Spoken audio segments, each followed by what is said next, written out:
A poor young widow took his late wife's horse and made it run again. Ever since the day Eli Carver buried his wife, that black mare had stood silent in the frost, refusing food, refusing life. It was the last piece of her he couldn't bear to touch, the one creature that still carried her scent, her memory, her ghost. Then came Clara Wynn, a poor young widow with nothing left but a will to survive and a way of speaking softly to broken things. She asked for a chance to care for the animal. Eli said no.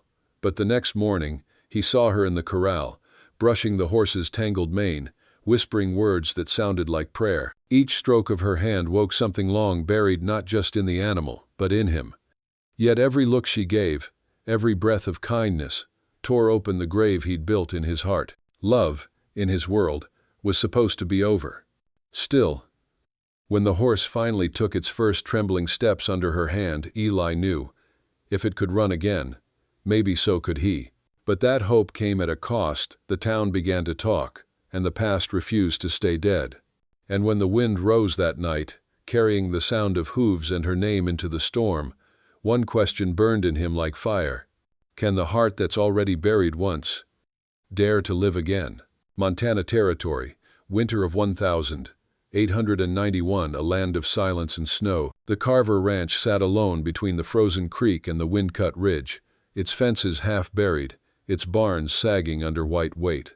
Once, it had been the pride of the valley. Now, it was a graveyard of memories. Inside the weathered cabin, Eli Carver lived the way the land did, quiet, cold, and stubbornly alive. He spoke little, worked from dawn to nightfall, and slept in a room that still smelled faintly of lavender and dust, his wife's scent.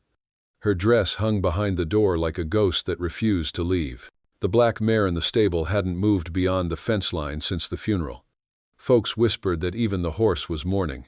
Then, one gray morning, a wagon came up the hill carrying Clara Wynn, a young widow dressed in threadbare wool and carrying a single suitcase. Her hands were red from cold, her eyes steady despite hunger.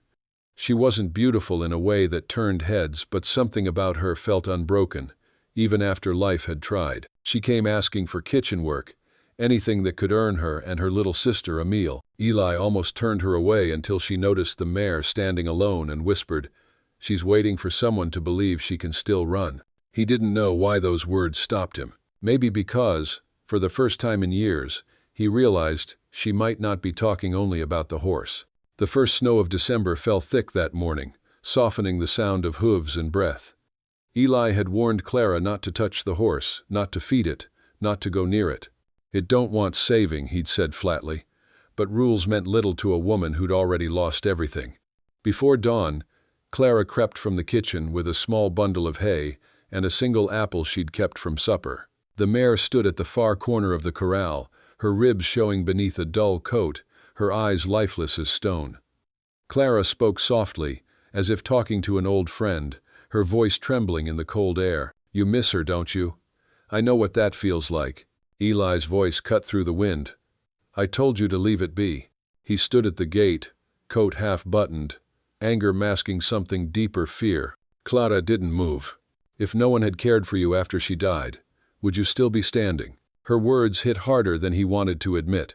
For a moment, all Eli saw was the image of his wife, her laughter, her touch, her hand resting on that same horse's neck. The ache in his chest rose sharp and unbearable. He turned away before she could see his face. But from the porch, he watched her stay, watched her stroke the animal's neck until it leaned forward, nostrils flaring, taking its first hesitant bite. It was the smallest act of defiance, yet somehow, it changed everything. Because from that moment, neither the horse nor Eli Carver would ever be the same. By the next morning, Clara knew the horse's rhythms better than her own. Dawn meant tremble shivers through the mare's shoulders, a flinch at any fast hand, and a stubborn refusal to step out of the shadowed corner of the corral, where ice collected like broken glass. Noon meant a flicker of appetite if the world kept quiet. Dusk meant that low, searching whicker, the sound of a creature calling to something it had lost. Eli watched from the porch with his coffee cooling in his hands, saying nothing. He had told himself he'd stop her the moment she overstepped, the moment she straddled what didn't belong to her. But watching Clara felt like watching a prayer being said in a language he'd forgotten. She moved patiently, offering hay and a palm outstretched. When the mare leaned forward at last just a breath closer, then an inch, Clara smiled as if the sun had cracked through winter. "She needs a name," Clara said later, hanging the currycomb by the stall. "She has one," Eli said. "Hera." Clara went still. "Your wife's choice?" Her favorite story was about a horse who waited. Clara nodded. "Then we'll honor it." She didn't say what she was thinking. That waiting could be another word for dying if no one came. The first week passed with careful steps and unspoken rules. Clara kept to the kitchen and stable. Eli kept to the far side of the yard. The little sister Maggie, all elbows and bright eyes, swept floors and practiced letters on scraps of paper by the stove, stealing glances toward the window whenever Clara crossed to the barn. The ranch hands, what few were left after a hard summer, made themselves scarce, unsure if the boss's silence meant approval or a storm brewing. On the 7th morning, Clara found a set of tools outside the stable. A new brush, a hoof pick, a tin of ointment for cracked hide. No note. She turned to see Eli crossing the yard with his hat pulled low. "Thank you," she said. "Don't thank me yet," he replied. "You got her to try hay. Morning, we see if she'll try the gate." They met under the frosted eaves, where breath turned white and time seemed to hold itself between heartbeat and winter. Eli set a halter over Hera's head, his fingers practiced, gentle. The horse flicked an ear, nostrils quivering, not bolting but not sure. Clara stood at the shoulder, her voice a steady murmur. They moved as three, man, woman, animal, like a fragile rope being braided again. At the gate, Hera balked. Her front hoof struck ice and skidded half an inch. Every muscle went rigid. Eli felt it hum through the lead line like a wire about to snap. "Easy," Clara breathed. "If she won't go forward, let her look around. Let her have the world back in small pieces." Eli swallowed his urge to push. He knew force. He knew how to break wild colts in 3 days and make them take a rider on the 4th. He also knew the cost of speed. Some horses would never trust a touch again. This wasn't a colt. This was a gravestone with breath. So he waited, and Hera lowered her head and touched her nose to the gatepost. The iron, the packed snow, the air. And then, with a shudder like someone deciding to live, she stepped over the threshold of her own grief. The sound of it, the dull crunch of hoof on snow beyond the pen, rang in Eli's chest. He had not known he'd been holding his breath until it left him in a rush. Clara laughed softly. "That's it, girl." He glanced at her, and their eyes met a flare of light in the winter morning. He broke away first. "Don't make a habit of laughing," he muttered, embarrassed by a joy that felt like betrayal. "Horses get proud if you clap after one step." Clara accepted the grumble for what it was, a shield that needed time. "Then we won't clap," she said. "We'll just keep walking." News travels the way wind does on the plains, everywhere at once. By the time Eli rode into town for salt and feed, the general store's stove was ringed with men and women hungry for something to talk about besides cold and taxes. "Carver," old Fawcett said, not looking up from his ledger. "Hear your wife's mare is up and about. That true?" Eli tipped his hat, jaw set. "She's moving. Thanks to that new girl, Mrs." Penner's voice came fast and warm, one of those women who'd feed a stranger pie and gossip in the same breath. "Pretty in a hard-luck way. Brave thing she's doing, touching another woman's horse like that." She winked. "Braver letting another woman near it. From your side." A younger man by the stove smirked. "Heard she's been riding it." Eli's head snapped. "She hasn't," he said, too quick. The room went quiet. The smirk faded. "Just saying what I heard." Mrs. Penner's mouth tightened. "You heard wind." Eli left with the salt and the feed, and a hot nail sliding behind his ribs. The town did not mean harm, not as a whole, but harm rarely needed intent. Sometimes it only needed mouths. Outside, he paused beside his bay gelding and stared at his gloved hands. Were Clara's hands on Hera's neck betrayal? Or salvation?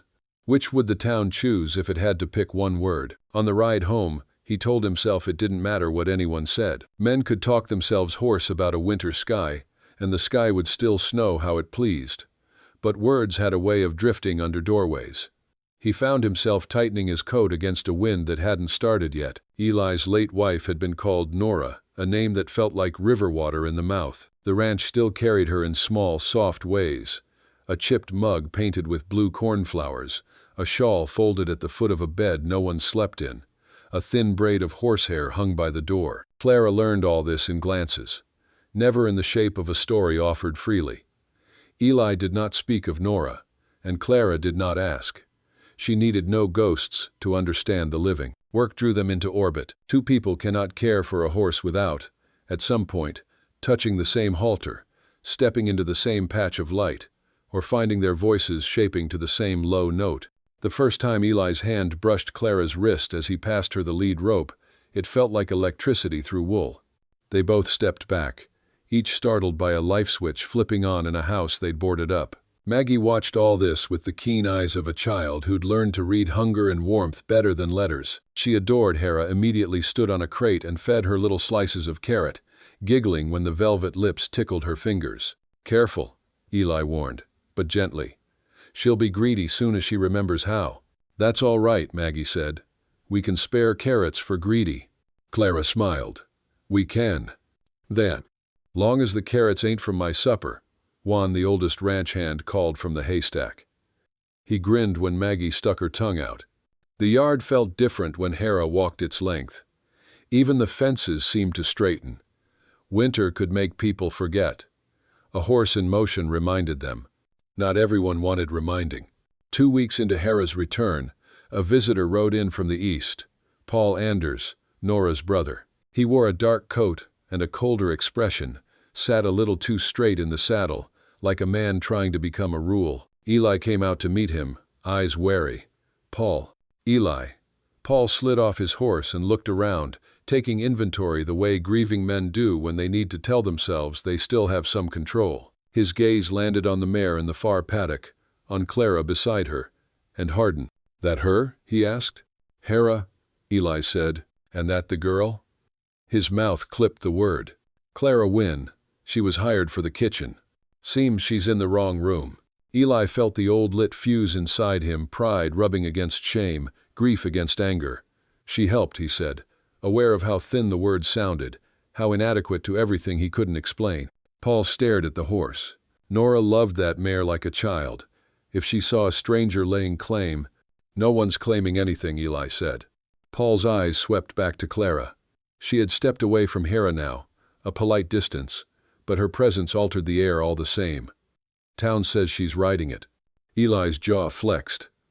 "Town says what it wants." Paul took a step closer, lowered his voice. "Be careful what you let live again," he said.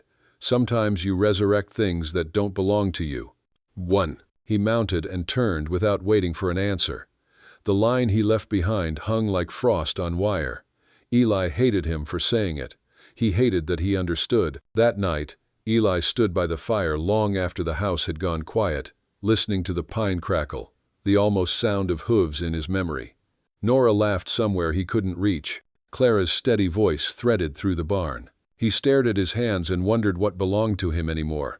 The horse, the memory, the ache, the future. Clara began groundwork with Hera in the morning, circles at a walk, then a slow, cautious trot. She used a makeshift flag of burlap and stick to desensitize the mare to movement, to shadows that looked like ghosts.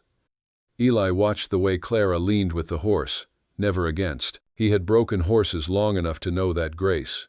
It takes a particular kind of strength to let a creature lead you to the exact spot where it is afraid, and stand there with it until the fear decides to step back. One afternoon, the wind lifted and the clouds dragged low as if the sky were learning to kneel. Clara fastened the lead to the halter and looked toward the gate. Hera flicked her tail, ears pricked, muscles rippling with something dangerously close to joy. "Can I?" Clara asked. Eli swallowed. "I'll walk beside you," he said. He didn't say yes. He didn't have to. They made a slow loop of the inner pasture. The land rolled gentle here, and the fences stood strong. After a while, Eli lengthened the lead and moved to Hera's shoulder, then a little behind. The mare matched Clara's step as if she'd been born to it. It struck him that this was the first time in months he had kept pace with anything other than sorrow. When they stopped, Clara turned. cheeks flushed. "She wants more," she said.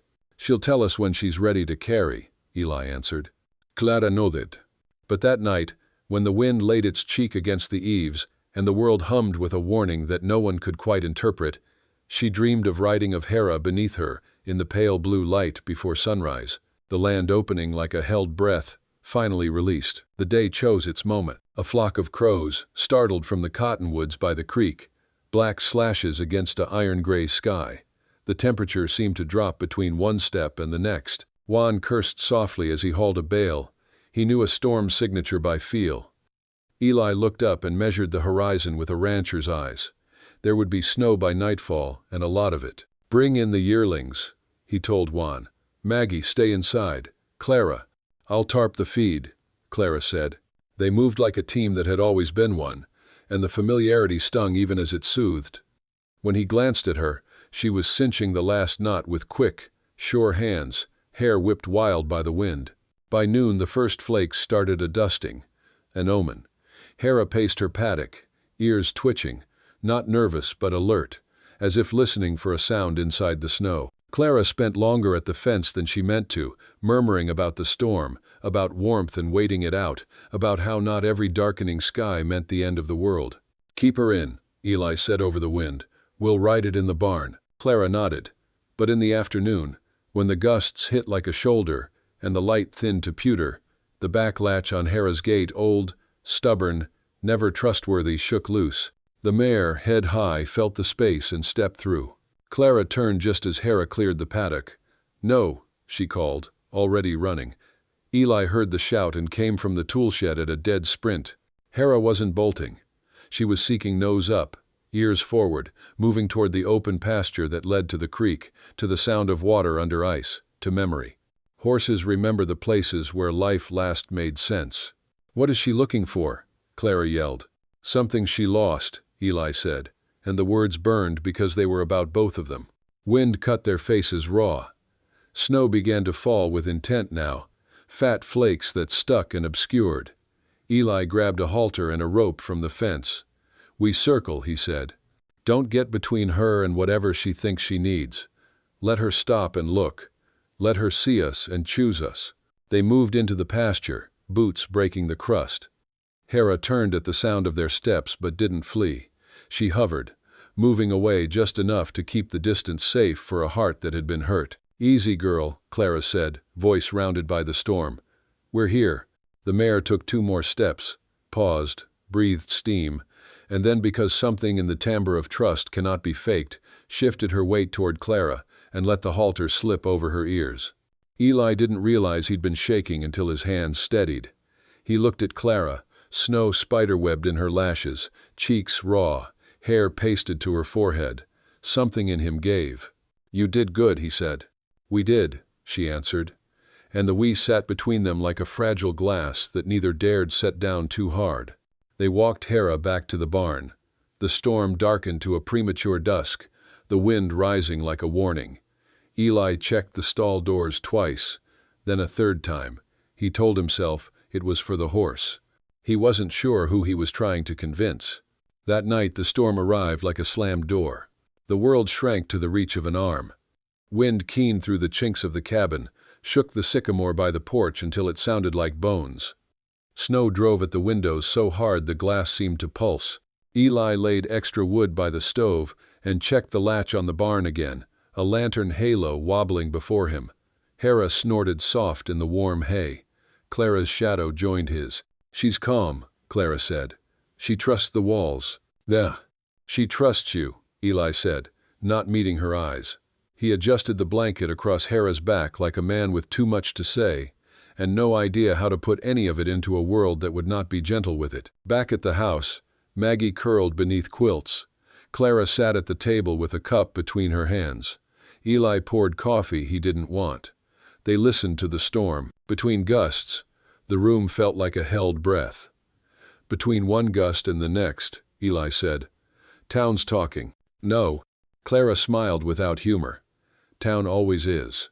They say you're riding her." "I'm not." "I know." He swallowed. "Paul came." "I saw him," she said softly. "He didn't come in." "He doesn't. He thinks..." Eli stopped, wincing at the shape of his own fear. He thinks I'm replacing Nora. Clara set the cup down. You don't have to defend your grief to me, she said. Or your memory. Or your horse. She hesitated, then added, but if you need to defend your heart, you should know I won't take what isn't offered. He looked up sharply. Her gaze held as calmly, a steadying hand to a skittish thought. Heat moved through him, not lust, not yet, something older, like the thaw that makes rivers dangerous because they are becoming themselves again. Clara, he began, and the door blew open. It wasn't the wind. It was Juan, white from beard to boots, snow caked across his shoulders, breath ripping out of him in knots. The north fence, he shouted over the roar. A cottonwood went down. The yearlings are crowding it, they'll break through if we don't shore it now. Eli was moving before the words were done, coat, gloves, rope, his body remembering 10 winters of emergency as if they'd all happened yesterday. Stay with Maggie, he told Clara. Clara grabbed her own coat. I can help. No. You'll help by staying, he snapped. He hadn't meant to snap. He saw the hurt flash and hated the part of him that would always reach for anger when he was afraid. Juan caught his arm. You need 2 more pairs of hands, boss. Eli looked from Juan to Clara. The split second it took felt like a choice larger than offense. You stay, he said to Clara. If anything goes wrong, Hera will panic. She knows your voice. Clara nodded. She didn't say that she would rather be in the storm than here holding fear at bay. Sometimes love means doing the thing that looks too small to matter. Eli and Juan vanished into the whiteout lantern glow swallowed whole. The door slammed, rattling the frame. The cabin rocked on its bones. Clara stood for 1 heartbeat, 2, then moved banked the fire, added blankets to Maggie, checked the latch, grabbed her shawl. She could not stand still and be a woman who waited for news. She went to the barn. Hera raised her head when she entered. Snow bled cold through the cracks, but the hay was warm, and the mare's breath turned the air to fog. Clara slid into the stall and laid a palm on the warm neck. It's all right, she whispered. They'll be back. He always comes back. She did not know that was true. She said it anyway because sometimes belief is a bridge you throw into a river before you know if it will hold. The storm howled. Somewhere in it, the sound of a branch cracking carried like a gunshot. Hera flinched. Clara pressed closer, humming nonsense, a lullaby built from air and courage. Minutes turned shapeless. A new sound threaded the wind, a high, thin whinny that didn't belong to Hera. Clara froze, listened. Heard it again, a loose horse. She stepped to the barn door and unlatched the half-door to see. In the frenzy of white, a shape staggered against the fence, one of the yearlings, blown down the lane in the men's wake, wide-eyed and frantic, skinning itself on splintered rails. Easy, Clara called, before she could stop herself. The foal swung its head, corded with panic. Another slam of wind, and the broken section of rail leaned, gave. The yearling fought toward the gap. If it broke free in this white hell, it would run blind, break a leg, freeze, die. Clara threw the latch. Stay, she told Hera, like you tell a friend a lie to keep them safe. She grabbed a bridle off the peg, a rope, her shawl. She stepped into the storm and the storm swallowed her. Snow slapped her face so hard she tasted iron. The world had shrunk to a lantern-sized circle, except she had no lantern, just sound and will. She reached the yearling by listening to its panic. It struck at her with 4 hooves, at the world. She dropped the bridle and flung the shawl over its eyes, a dark, soft night where there had been too much sky. Hush, she told it, voice firm now. Hush, it's the same world it was an hour ago. You just can't see it. Let me be your eyes. Her fingers were needles, her sleeves filled with snow. She slid the rope around the colt's neck and backed, steady, steady, until its chest hit the fence and the fence gave a little and then took again. She tied the rope to the post, tightened the knot with her teeth when her gloves failed, and felt something ease in the colt's trembling. Good, she said, and the word went thinner than she meant because the cold had entered her bones. She turned to run for a hammer, for anything to wedge the gap firm until the men returned and found herself staring at the black of the pasture beyond the broken rail. Not black, moving black. Hera, the mare, stood beyond the fence, head high, ears slashed forward, steam pouring from her like a furnace.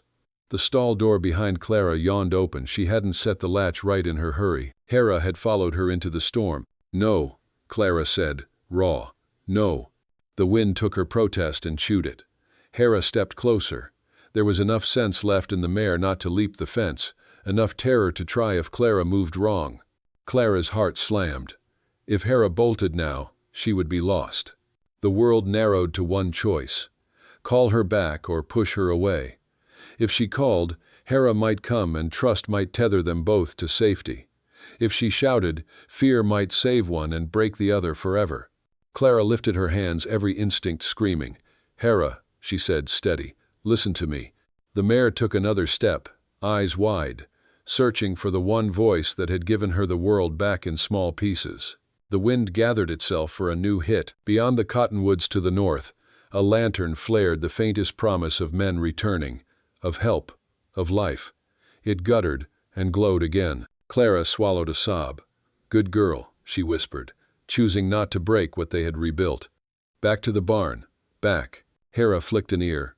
For a heartbeat, she was all horse, all fear. Then she shifted one step, then another, turning not toward the open land but toward the shadowed rectangle of safety, where hay and hands and the sound of Clara lived. Clara walked backward, palms up, voice low. "We're okay. We're okay. We're okay." Until the mare slipped through the barn door, and the yearling leaned against the rope, soothed, and Clara's legs went soft with relief and cold. She latched the door properly this time. She made it 2 steps toward the house before the world tilted. Her knees hit snow, the sky stuttered. She pushed up, half crawling, half swearing. That was how Eli found her, on hands and knees. Hair rimed white, breath scraping. He appeared from the dark like an answer she had dared not expect. Lantern first, then the carved lines of his face, the terror in his eyes that he tried to hide and failed. "What in God's?" He dropped to her, hauling her up, dragging her inside, the door slamming the gale out like a bruiser. Juan was a shadow behind him, already turning for the barn, understanding the triage of love and work without being told. Eli wrapped her in blankets by the stove, cursing under his breath, hands shaking so hard he spilled water when he tried to pour. Maggie, awake now and crying, clung to Clara's arm. Clara reached for the cup herself, teeth chattering, and sipped. "The yearling," she managed. "Juan's got it." Eli's voice was rough. "What were you thinking?" "That it would die." She blinked at him, eyes clear through the cold. "That you might, too." He flinched. The words hit something unarmored. He had not realized how easily he could be lost until he saw the fear in her face. His hand, without permission from his pride, came up to touch her cheek. It was a brief thing, clumsy with gloves and feeling, but it landed with the weight of a vow. "Don't do that again," he said. And what he meant was, "Don't scare me like a man who's already buried too much." Clara smiled weakly. "Teach your latches to hold, and I won't have to." His laugh came out battered and grateful. Outside, the wind roared. Inside, something quiet swore it would survive. They sat through the worst together. Eli on the stool, Clara wrapped like a small flame beside him, Maggie against Clara's shoulder, the house shuddering and settling, the night hours dropping one by one into a drift. When he could finally breathe without feeling his ribs might crack, Eli said, so softly she almost didn't hear, "The town can talk." Clara's eyes opened. He was looking at the fire, not at her, as if the words had chosen him rather than the other way around. "I buried my wife," he said. "I did it with my hands. I built a wall after. Not out of wood. Out of everything. And now I can't figure how to keep what I promised her, and also—" He stopped. The sentence trembled like a foal on ice. Clara did not rescue him. She waited. "Also not freeze," he finished. He turned his head. "You brought that horse back to the yard. You brought the yard back." He swallowed. "I don't know the right way to do any of this. I just know the wrong way is alone." The words were as close to a confession as a man could come without laying his heart bare on a table and handing over a knife. Clara reached up, slow, and set her hand over his glove, warmth meeting warmth through barriers that meant less with every hour. "Then don't," she said. "Don't do it alone." His breath hitched. The storm eased, just slightly, a fraction of a fraction, as if the night itself were listening for an answer. "Tomorrow," he said, "if the snow lets us, we'll let her canter."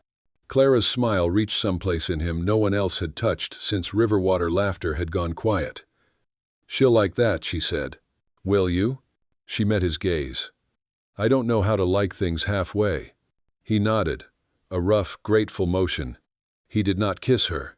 The world was not ready, and maybe neither were they. But some distances had closed, permanently, and the space they left behind filled with a warm, durable light. Outside, the first gray of morning pried at the storm's edge. The ranch breathed. In the barn, Hera stamped once, twice, impatient, alive. And far beyond the ridge, where the valley poured toward town, whispers gathered like snow cornices waiting for sun, for melt, for collapse.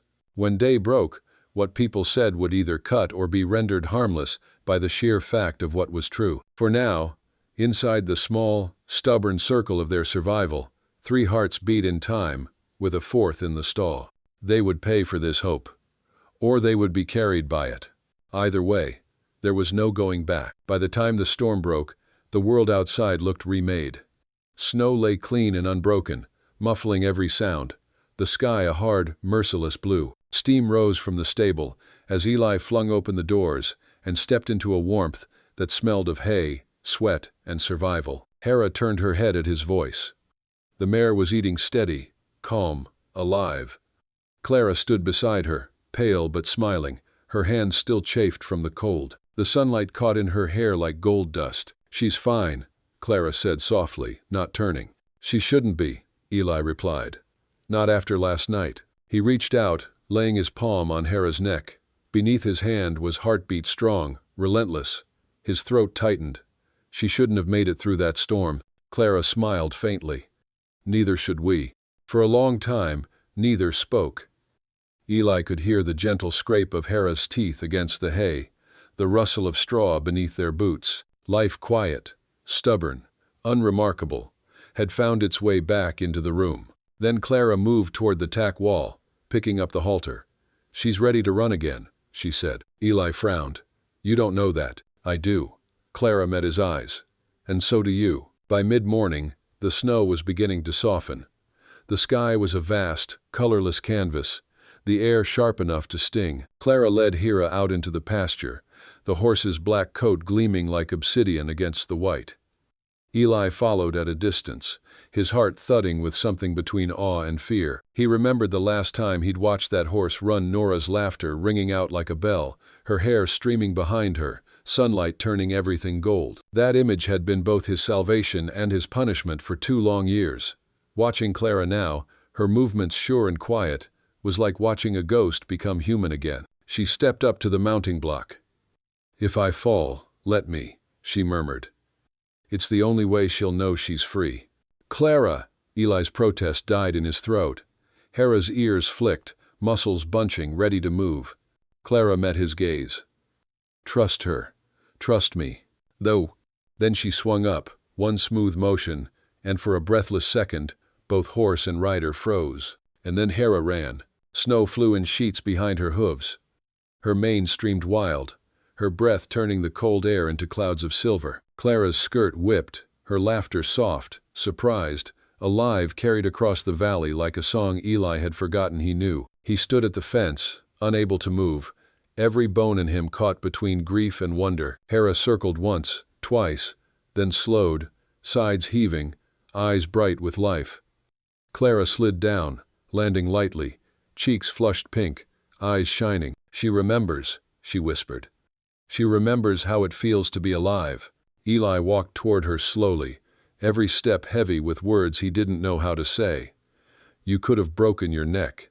"Then at least it would have been for something worth falling for," she said, half smiling. He stopped close enough to see the frost on her lashes. For a long moment neither of them spoke.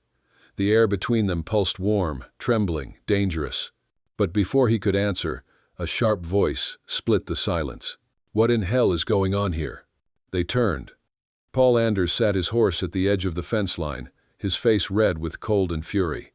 2 men from town flanked him, their eyes sharp and judgmental. Eli's jaw tightened. Paul. Paul dismounted, pointing at Clara. This is what people are whispering about. You letting your wife's horse be paraded around like a circus trick. Clara stiffened. She needed to run. She? Paul snapped. That horse belonged to my sister. You don't get to talk about her like you knew her. Eli stepped forward. That's enough. No, it isn't. Paul's voice cracked with bitterness. You said you'd never move on. You said she was the only one. Now look at you. He turned his glare on Clara. And you, what did you think? That if you played savior long enough, you could replace her? Clara's breath caught, but she held her ground. I never tried to replace her. Then why ride her horse? Because it was dying, Clara said, her voice low but steady. Because someone had to remind it that not all things end with grief. Paul laughed bitterly. And that's your right now? To heal what isn't yours. Eli's patience snapped. She saved it, Paul. Saved her. He stepped closer, his voice rising. You want to talk about respect? Respect is not letting a living creature rot just because the one who loved it is gone. For a moment, silence hung heavy. Even the wind seemed to pause. Paul's face twisted. You don't understand. Nora isn't just gone. She's... He stopped, chest heaving, then turned back toward his horse. You'll regret this, Eli. The town's already talking. You've forgotten what your name stands for. He mounted, jerking the reins hard. The others followed, their horses kicking up snow like dust from an old grave. When they were gone, Clara turned to Eli. He's right about one thing, she whispered. They'll never see this the way we do. I don't care what they see. Eli's voice was quiet, dangerous.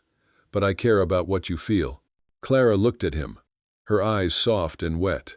Then don't let them take this from us. That night, the ranch was too quiet. The men had gone home early, uneasy after the confrontation. Maggie had fallen asleep by the fire. Outside, Hera rested in the barn, her breath slow and steady. Eli sat at the table, turning his wedding band between his fingers, a band he hadn't been able to take off since Nora died. Clara sat across from him, sewing a tear in her shawl. The lamplight caught on her needle, on her face, on the quiet steadiness that had somehow become his peace. Do you ever think, he said finally, that the dead look down and get angry when the living start to breathe again? Clara didn't look up. Maybe, but if they loved us right, I think they'd rather see us warm. He stared at her, then laughed softly, a sound that startled even him. You always have an answer. No, she said, tying the last knot. Just a reason. He leaned forward. And what's the reason you stay here? She looked up then, her eyes luminous in the flickering light. Because I can't fix the world. But maybe I can fix one broken thing at a time. Eli's breath caught. The words landed like prayer. Before he could speak again, Hera's panicked scream shattered the night. Eli was on his feet before thought caught up. Stay here, he ordered, grabbing his rifle from the wall. Clara ignored him and followed. The barn door banged open under the force of the wind. Inside, Hera reared, eyes rolling, hooves striking sparks off the wood. The smell of smoke filled the air. Something was burning near the feed room. Eli swore. The lantern must have fallen, a spark catching on the straw. He grabbed a bucket, shouting for Clara to stand back, but she was already moving, tearing off her shawl to smother the fire. The smoke thickened, choking them both. Hera thrashed, terrified. Get her out, Eli shouted. Clara coughed, eyes streaming. She won't move. Then make her trust you. Lay. Clara stumbled toward the mare, voice hoarse but unwavering. Hera, look at me. Look at me. She reached up, pressing her forehead against the horse's. It's me. You're safe. The mare trembled, nostrils flaring. Then, with a desperate snort, she lunged forward, bursting through the half-burned door into the open air. Clara followed, smoke curling from her hair. Eli ran after her, pulling her away from the flames. The fire spread quick but short-lived. By the time the snow-damp ground smothered it, the barn stood scarred but still standing. Eli turned to Clara, gripping her shoulders. You could have died. So could she rasped. But she didn't. Neither did we. Her voice cracked on the last word. He saw then how close it had been, how the smoke had kissed her throat, how the wind had carved red into her cheeks, and something inside him broke open completely. He pulled her close, his hands trembling, his forehead pressed to hers. The smell of smoke, salt, and snow wrapped around them both. "I've already buried one woman I loved," he whispered. "I won't bury another." Clara's breath caught. "Then don't keep loving ghosts." He froze. Her words hit like lightning, terrifying, bright, true. She looked up at him, her eyes full of tears and defiance. "You can't save the dead, Eli. But you can save the living." For the first time, he didn't look away. Outside, Hera stamped, exhaling steam into the night, as if urging him forward. Eli's voice was barely a whisper. "You brought her back to life. Maybe that's what I needed to learn to do, too." He kissed her slow, hesitant, the kind of kiss that didn't erase the past but forgave it. When they pulled apart, the fire had gone out completely, leaving only smoke and the sound of the wind through the rafters. In the faint dawn light, the ranch looked new again, not because the snow had melted, but because something in both of them finally had. By the next evening, word had spread. Paul returned, not to argue this time, but to see for himself. He stood at the gate as Hera trotted across the yard, healthy, proud, alive. "She's different," he said quietly. "She's herself again," Eli answered. Paul looked at Clara, then at his brother-in-law. "Nora loved that horse, because it reminded her that life doesn't stop just because you want it to. Maybe she'd be glad." Ellie's voice softened. "I hope so." "Well," Paul nodded once, mounted, and rode away without another word. That night, under a sky clear enough to show the first stars of spring, Eli and Clara stood by the corral. Hera grazed quietly, Maggie asleep inside, the world at peace. Clara reached for Eli's hand, their fingers intertwining with the easy certainty of two people who had earned every moment of grace they'd been given. "She runs different now," Eli murmured. Clara smiled. "So do you." He looked at her, a slow warmth spreading through him like sunrise. "Do you think the dead ever forgive us for moving on?" She squeezed his hand. "If they loved us, they'd want us to." Above them, the stars flickered faintly in the cold air, and for the first time in years, Eli Carver didn't feel haunted, he felt alive. The mare snorted softly, her dark silhouette moving through the silver light, like a promise kept. And in that still, sacred quiet, Clara whispered, almost to herself, "Sometimes when you save a broken thing, it saves you back." Spring came to Montana like a promise kept too long. The snow melted slow, revealing the earth beneath scarred, stubborn, ready. The creek beside the Carver ranch broke free of its ice, humming with the sound of life returning. Hera's hooves drummed across the pasture every morning, no longer hollow or hesitant, but strong and sure. The mare had filled out, her coat now a deep sheen under the Sunday. When she ran, it was no longer to escape memory. It was to greet it, to say, "I survived." Clara stood by the fence, a basket of fresh linens at her hip, her hair caught in the breeze. Maggie ran barefoot in the grass, laughing as Hera slowed to let her pat the soft curve of her neck. Eli watched from the porch, his hat low against the Sunday. His eyes, once dulled by years of grief, now carried a quiet fire. Not joy exactly, but peace, the kind that comes only after everything else has been burned away. He still wore his wedding band. Clara had never asked him to take it off, and he never explained why he still did. They understood each other without the need for that kind of talk. Some ghosts didn't need to be buried, they just needed to be invited to rest. At noon, Eli saddled Hera and brought her to the yard. Clara looked up, shading her eyes. "You're riding her?" He shook his head. "We are." Her brows lifted, the faintest smile touching her mouth. "She trusts me. I'm not sure she trusts you yet." "Loaf." Eli's grin was crooked, boyish for the first time in years. "Guess we'll both have to earn it." They rode bareback through the open valley, Hera's stride steady and smooth beneath them. The wind carried the scent of sage and thawing earth. The world around them pulsed with new life, the sound of distant cattle, the glint of sunlight on melted snow, the steady rhythm of hooves finding purpose. Clara leaned forward slightly, her hands resting over his. "You've changed," she said softly. "So have you." "I had to." He nodded. "Me too." They reached the ridge overlooking the small graveyard, where Nora Carver rested beneath a cedar cross.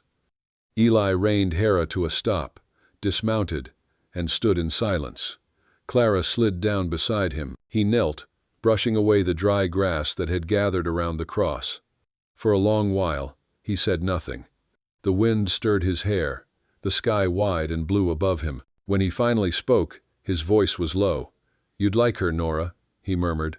"She's got your fight. You're quiet. She saved what I was too proud to touch." Clara stood back, head bowed, her fingers twisted in her shawl. It wasn't jealousy that filled her, it was reverence. The dead deserved to be remembered. The living deserved to be free. Eli rose and turned to her. "Thank you," he said. "For what?" "For making the world turn again." Her eyes softened. "It was always turning, Eli. You just needed to look up." He smiled, faint and real. The wind shifted, carrying the sound of Hera's gentle whinny. Somewhere deep inside him, the last shard of guilt eased loose and drifted away. As they mounted again, the setting sun painted the land in shades of gold and honey. The ranch below looked almost new, the fences mended, the barns straight, the fields open wide. It wasn't perfect, but it was alive. Hera broke into a gallop. The air rushed past, whipping through their hair, their laughter, their silence. For a moment, Eli could almost feel the past galloping beside them, not haunting, but keeping pace, content to follow instead of led. By the time they reached the far pasture, twilight had begun to fall. Clara looked at him over her shoulder, her voice barely audible above the wind. "Do you still hear her?" Eli nodded. "Not the way I used to. It's different now, quieter." "What does she say?" He smiled. "She says to keep riding." Clara exhaled, her shoulders softening. "Then we will." They stopped near the creek as the first stars blinked awake. Hera pawed at the water, lowering her head to drink, and the ripples shimmered like liquid light. Eli turned to Clara, his voice gentle. "You once told me everything broken can run again if someone believes in it." "I did. Do you still believe that?" She looked out at the horizon, her expression calm, steady. More than ever. He took her hand. No vows, no promises, just a shared quiet that said more than words ever could. Above them, the sky deepened into indigo, and the first night birds called from the trees. The past had not vanished, but it had learned to walk beside them without hurting. And as they rode home in the fading light, Hera's shadow stretched long behind them, carrying two souls who had finally learned that redemption doesn't come in thunder or miracles. It comes in the small, steady motion of something choosing to live again. A year passed. Spring gave way to summer, and the Carver Ranch no longer looked like a place haunted by loss. It looked lived in, loved in. The fences stood straight again, the barn doors painted fresh, and laughter, real laughter, drifted from the porch where once there had been only silence. Clara's small riding school had begun almost by accident. Children from the nearby town came on Saturdays, their faces smudged with dust and joy. She taught them how to brush, how to feed, how to listen before touching, the same way she had learned to speak to grief itself. A horse, she told them, isn't something you control. It's something you learn to keep company with. Maggie, now taller and louder, darted between the stalls, her braid bouncing. "Pa," she called one morning, the first time she'd said it to Eli. He looked up, startled, then smiled in that quiet, undone way of his, and nodded once, as if accepting a truth that had been waiting patiently all along. Hera grazed nearby, her coat glossy under the morning sunday. No longer a ghost of sorrow, she had become the symbol of everything they'd rebuilt, proof that life could outlast the grave. That evening, Clara stood on the porch, a shawl around her shoulders, watching the horizon fade to gold. Eli joined her, setting down his coffee, his arm brushing hers. Neither spoke for a long time. The land breathed. Crickets sang. Finally, Eli said, almost to the air, "Funny thing, Clara, I thought I'd spend my life talking to ghosts."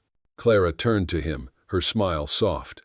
"Maybe the ghosts were just waiting for you to start listening to the living." He nodded, eyes fixed on the distance where Hera and the children ran in slow circles, dust rising behind them, like memory turned into light. "You gave me back more than I ever thought I'd have again."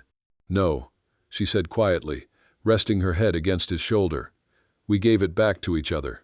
A breeze moved through the fields, carrying the faint sound of hoofbeats, steady, eternal, alive. The last light of day burned across the valley, painting everything in amber. Eli took a slow breath and said what had been waiting in him all along. Some things don't die, Clara. They just wait for the right hands to bring them back. But she looked up at him, eyes bright. And the right heart. He smiled, the kind of smile that comes from surviving both love and loss. Behind them, Hera lifted her head, snorted softly, and began to run carrying the wind, the past, and every second chance they'd ever been brave enough to take.